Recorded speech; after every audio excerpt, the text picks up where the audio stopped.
அனைவருக்கும் வணக்கம். சிங்கப்பூரில் இப்போ மணி வந்து 3:20 ஆகுது. ஐப்பசி மாதத்தில் வரக்கூடிய பௌர்ணமி தினத்தன்று என்ன செய்யலாம் அப்படின்றத உங்கள்கிட்ட வந்து ஷேர் பண்ணிக்கிறேன்.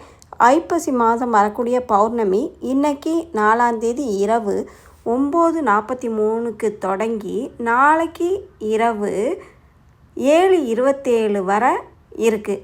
இந்த பௌர்ணமி தினத்தில் வந்து சிவபெருமானை வழிபடுவது வந்து நமக்கு கஷ்டங்கள் எல்லாம் வந்து சரியாகி அன்னத்திற்கு வந்து குறைவே இருக்காது.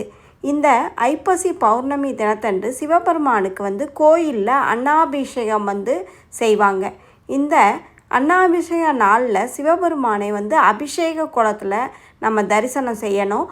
அபிஷேகத்துக்கு தேவையான அரிசி வாங்கி நீங்கள் கொடுத்தீங்கன்னா சிவன் கோயிலில் வந்து வழிபட்டுட்டு வந்தீங்கன்னா கோடி சிவ தரிசனம் செய்ததற்கு சமமாகும்.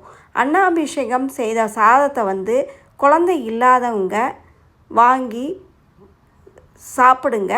நல்ல ஒரு பலன் வந்து கிடைக்கும்.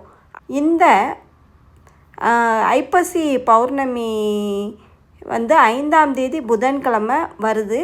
அந்த நாளைக்கு வந்து தவறாமல் உங்கள் வீட்டு பக்கத்தில் இருக்க சிவன் கோயிலில் போய் அன்னாபிஷேகத்தை பாருங்கள். அங்கே கொடுக்கக்கூடிய பிரசாதத்தை சாப்பிட்டு பலன் பெறுங்க.